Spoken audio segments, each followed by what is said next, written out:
Welcome to the Sage Advice Podcast, transforming the way people think and work so their organizations can thrive. Well, hi, everyone, and welcome to our podcast. I'm Ed Kless, and with me today is Iris Yen. Iris is the head of business operations at TravelBank, an award-winning all-in-one expense and travel solution for small and medium businesses. She has 15 years of experience in strategy consulting, product marketing, and business operations across multiple industries. She's a former McKinsey consultant. Iris has a passion for applying enterprise-level strategic and operational discipline to agile startups. She received a joint MBA and JD degrees from Kellogg School of Management and Northwestern School of Law. Welcome to the Sage Advice Podcast, Iris Yen. Thank you. Thank you so much, Ed. Thank you for having me. So first off, Iris, why do you do what you do? It's a great question, Ed. So I always feel like when you want to understand someone, you sort of have to understand what I consider their DNA. And what I mean by that is sort of their family and life experiences. And so for me, that starts with my grandparents. And my grandparents were small business owners. And so I've always really believed in the power of small businesses to be transformational. So my grandparents had very humble beginnings.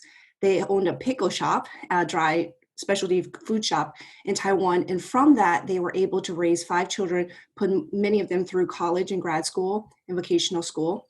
And then a second layer would be my parents. So my parents are immigrants from Taiwan, and they really instilled in me the value of hard work, grit, faith, family, and just taking care of the community. But what's really important is also not just, hard work for the sake of getting a good job, but it's also to make sure you give back. And I was sort of raised with the credo that to whom much is given, much will be sort of asked in return. And so I'm in a position in my life where I've been very fortunate to have great educational and professional opportunities. And I would love to sort of bring that all together to help small businesses and to really, my passion is just really to be able to do what I can to help small businesses and startups succeed. Well, let's talk a little bit about that. How has your professional education as a lawyer and McKinsey consultant helped you help small businesses? Yeah, immensely, actually. So I started the first half of my career in strategy consulting. I spent a number of years at McKinsey. And I think McKinsey was really great as what I consider a finishing school for my education, because it really taught you how to think. And so you would walk into a client situation, you may have 3 to 6 weeks to deliver something. So you had to go from 0 to 100 and deliver something. So you had to learn quickly assess a situation and be able to come up with a very strategic approach and learn how to deliver something very meaningful and actionable. And I found that core problem solving skill set has been so invaluable as I've progressed along in my career and started to help a lot of startups, because I can tell you, Ed, whether it's like Fortune 500 companies that I consulted at McKinsey or startups, every company's got 99 problems every day. And the main difference, though, between a startup and some of these Fortune 500 problems is, of course, the scale and the complexity. But I will also say it is no less hard for startups because, candidly, you have often a lot less resources. So you have to be more creative and scrappy.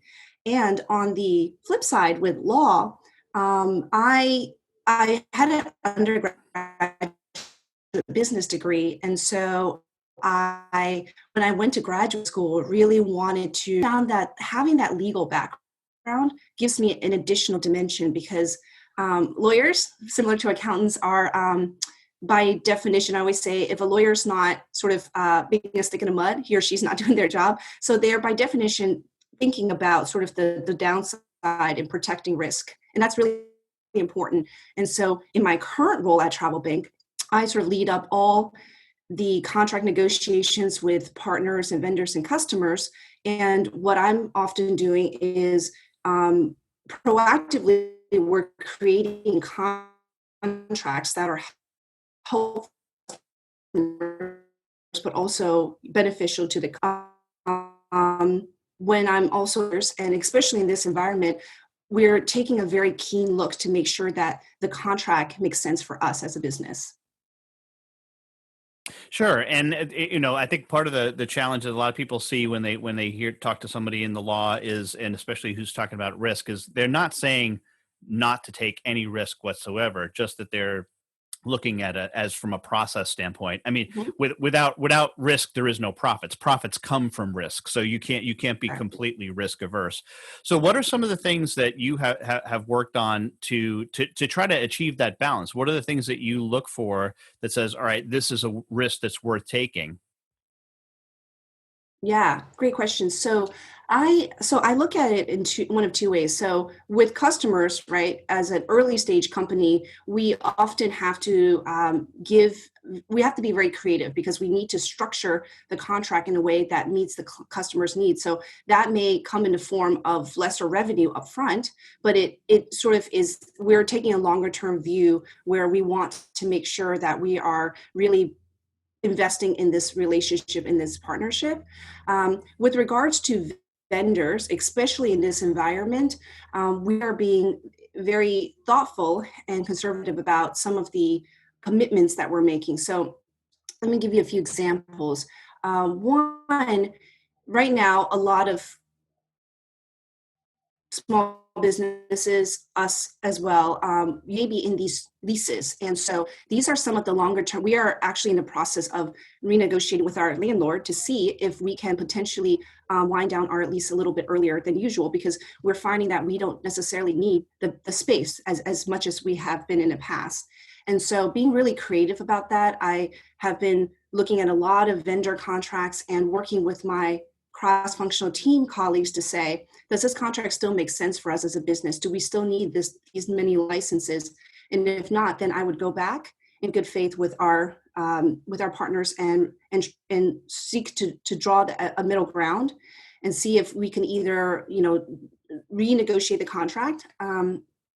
If we foresee that we may use them in the future, then maybe we'll start to defer payments for a while until our revenues sort of stabilize a little bit more. Another approach that I think has also worked is if you're working with a company that may have multiple product lines, then you may say, well, I'm not currently, for example, needing recruiting because we're not really growing this year, but maybe I can take that investment and put it into marketing or something else. Great. And Iris, we have an exit question that we ask all of our guests, and that is, who is a hero of yours and why are they a hero? Yeah. So I'm actually a big history buff and nerd, and I love World War II, military history in particular, probably because my father and grandfather were ex-military. Recently, I watched on Netflix this documentary, World War II in Color, and the one person in particular really stood out to me, and that was Winston Churchill. And I think there's several elements of Churchill whose leadership qualities really stood out. One was the fact that he, in that prevailing period of time when most Britons were not, about to sort of go up against Nazi Germany, he had the moral courage and the conviction to sort of be very, to take a very different stance, a much harder stance, and that made him extremely unpopular. And for a politician, that I think is a very courageous thing to do. He was also an amazing communicator and orator, and I think as a leader, it's really important to, as smart as all of the ideas are up here, if you cannot communicate it through written or oral form, that's very, very challenging. And lastly, Iris, how can somebody contact you? Great. So you can find me on LinkedIn. You can also, if you have any questions, I'm very happy to answer questions. I actually do some pro bono work as well with my law school. So you can contact me at iris@travelbank.com. So it's iris at travelbank, one word.com. All right, Iris Yen, thanks so much for being a guest on the Sage Advice podcast. Thank you. Thanks so much, Ed. For more Sage Advice, visit and subscribe at sageadvicepodcast.com.